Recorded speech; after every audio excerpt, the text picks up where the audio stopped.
It's really interesting and varied experience living as a person in Oklahoma, as a Native person, as a two-spirit or gender variant person who's trying to live their best decolonial life.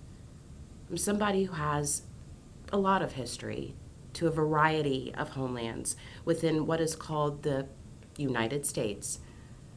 I'm an intertribal person that is all brought with me as I'm here in my current motherland. That ability to care for our babies has been greatly disrupted in very drastic and dramatic ways. First, foods, birth work, and food sovereignty. I'm a first food advocate, and first food is basically the milk that I produce as a human. When I was doing that actively, it's not just nutrition. It's not just the nuts and bolts of growing and ensuring that this human is developing. It's also medicine in the ways that it's healing across generations, which is researched. And that in and of itself is food sovereignty, the first practice of food sovereignty. Because that ability to care for our babies has been greatly disrupted in very drastic and traumatic ways, due in parts to the acts of policy against Indigenous people. With that, they also disrupted our actual food systems. In our Seminole language, to describe first food, like lactation or human milk, it's the same word for corn. A lot of communities I come from have corn as a part of their main component, not just of our diet, but also in our ceremonies and our practices. Food sovereignty also encompasses culture and language, ceremony, song, ritual. It's life-giving, just as I am, just as those matriarchs are those people who can carry life. It really is paramount to a communities, not just survival, but to our livelihood, to our economies, at one point or various points. It's more than just growing food, protecting seeds, saving seeds. It ensures the integrity of our communities, of our tribes. I'm a birth worker, a community role that is not widely practiced. As I have participated in this food sovereignty effort with all these women and femmes, the innate calling that I have as a birth worker has just become louder and louder. And as I grow in my role, I also hear others being said to me related to these other roles that a birth worker had. You call back one practice or one role, it brings back an abundance of others. And that's more space being made for the benefit of reclamation of our sovereignty as tribal nations. Women's roles in food sovereignty. In the particular community that I'm residing in, a lot of the folks that are behind the food sovereignty and seed sovereignty efforts are women or femmes. There is some direction by the Chiefs Council, which is made up of men.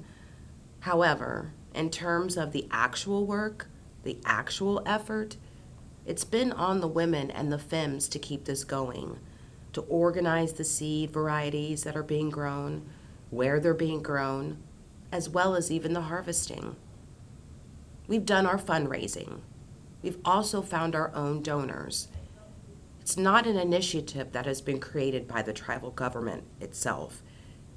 It is its own project. Yet, it's the only one in existence right now within the Pawnee Nation. So without these matriarchs, where would it be? Would we even be up to 12 varieties now of the hundreds, if not thousands, we used to have? The innate calling that I have as a birth worker has just become louder and louder. It's a very large effort, and sometimes undervalued effort when we think about who's doing this caregiving type work. growing or resurrecting seeds that only know the motherland and not this Oklahoma soil, trying to get volunteers to help you, trying to get an actual facility to store the seeds, to do seed preparation, and to see how little other Pawnee men are involved. Honestly, to see how few Pawnee people are involved. I am not trying to bag on my tribal community at all. I just see how hard it could be to be a grower, to be a gardener. A lot of times there's quotes that talk about women being the backbone of our communities, and I almost think that's a detriment to us and our work. It's almost like we're taken advantage of, even made to be martyrs. It's almost like the romanticism of resilience, right? Some of us, as we are called resilient, are like, but our resilience is not the same as others' resilience. Somebody could have survived bank foreclosure, and we survived near mass genocide. So it's just very interesting to look at the importance that women and femmes are to this movement, to this effort. And then just the kind of limited support, the limited value that these roles get.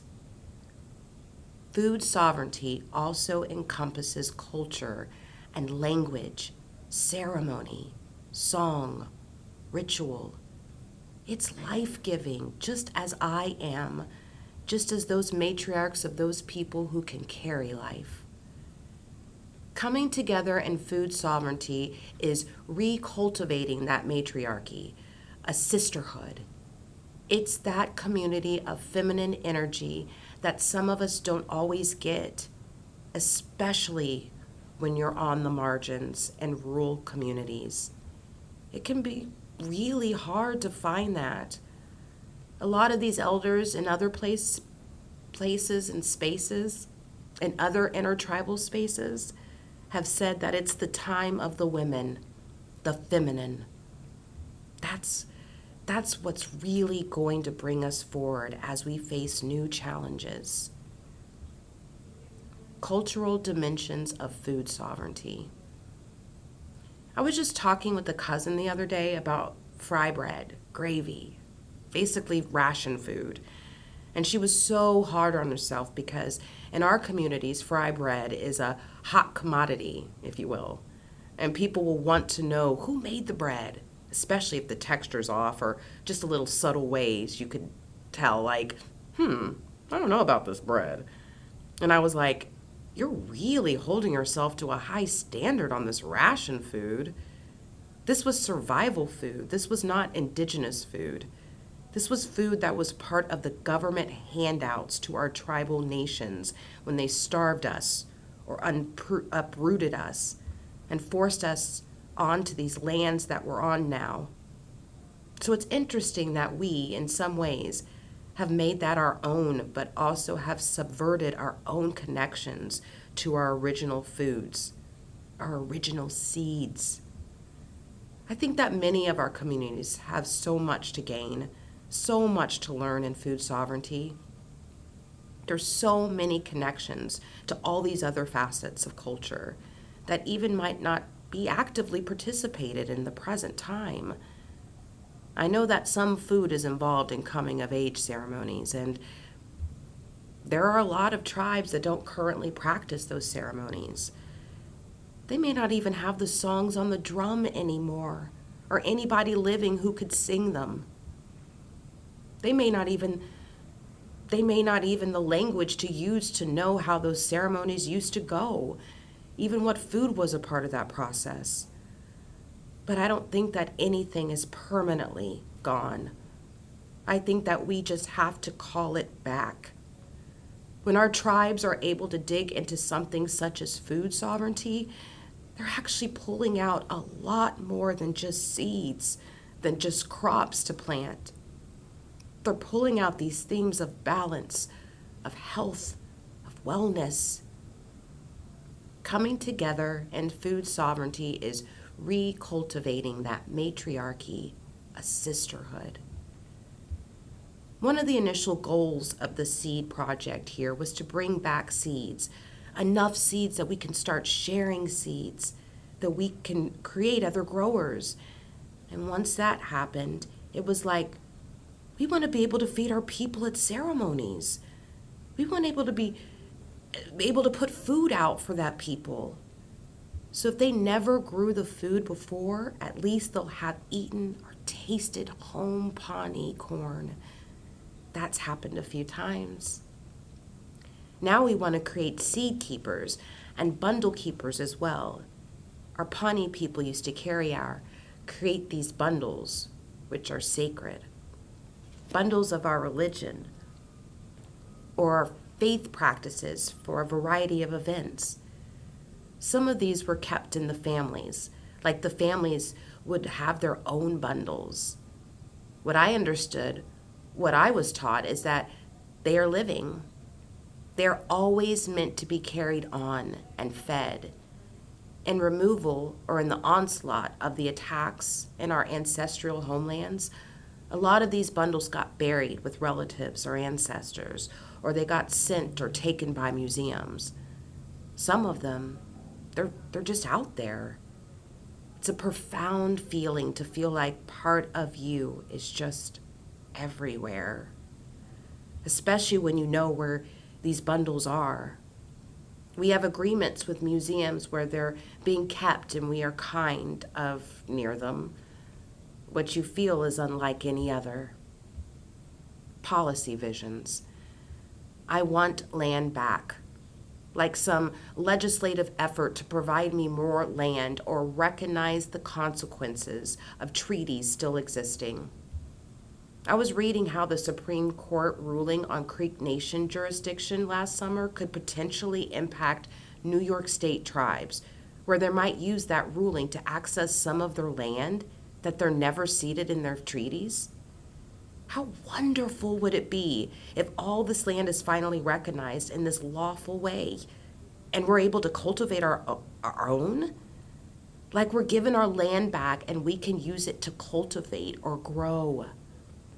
I mean, that's already supposed to be honored, right? I don't know if there's a legislative effort that would enforce that. I know there's current folks on the ground that are trying to legislate against the Supreme Court ruling.